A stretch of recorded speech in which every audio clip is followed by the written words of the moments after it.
Hello, my name is Nathan McCoy and I'm here today to help you understand keys and key signatures a little bit better through this tutorial. This tutorial does assume that you already have a basic knowledge of where the pitches are placed on the lines and spaces of the treble and the bass clefs. In order to interpret your key signature, know what key you are in, and to know what notes will likely be used in a piece of music, you need only remember the order of flats or sharps. The order of flats, which I think is easier to remember, is B flat, E flat, A flat, D flat, G flat, C flat, F flat. Notice the word bead is spelled using the first four flats, and GCF, the final three flats, is commonly used in math courses as an acronym for greatest common factor. If you can remember the word bead and GCF, or greatest common factor, you know your order of flats. If you have some other way of remembering GCF, such as Grandma Can Fight, Go Cook Fish, or some other mnemonic device, by all means please use it. The order of sharps is F sharp, C sharp, G sharp, D sharp, A sharp, E sharp, and B sharp.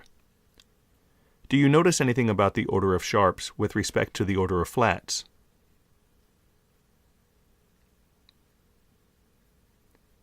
That's correct. The order of sharps is the order of flats in reverse. If you want a mnemonic device to help you remember the order of sharps, I have heard, fat cats go down alleys eating birds. The flats and sharps will always appear in this order.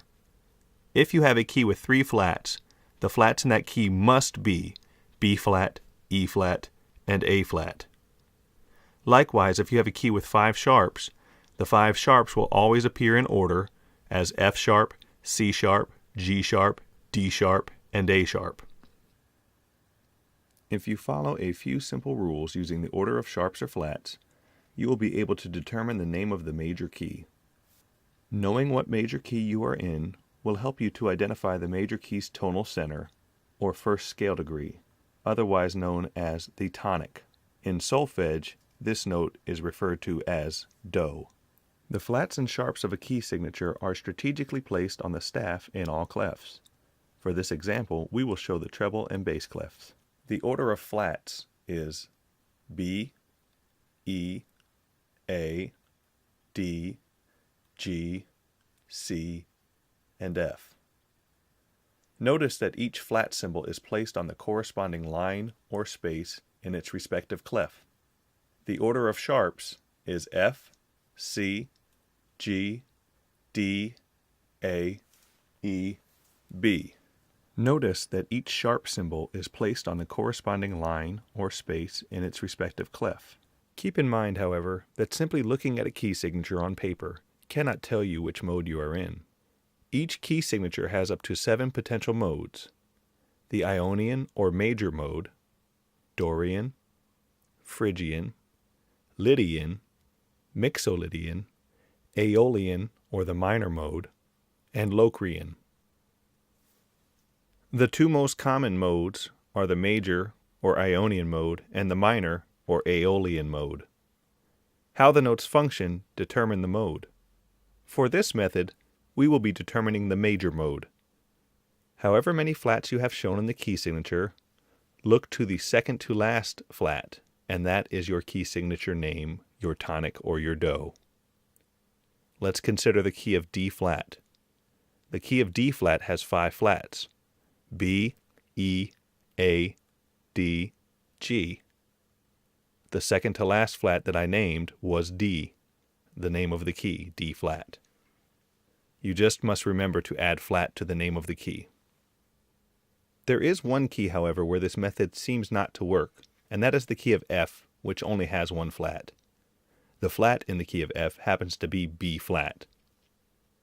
However, when you consider the order of flats, B, E, A, D, G, C, F, and imagine it repeating over and over, B, E, A, D, G, C, F, B, E, A, D, G, C, F, B, E, A, D, G, C, F, the flat directly before B flat is F.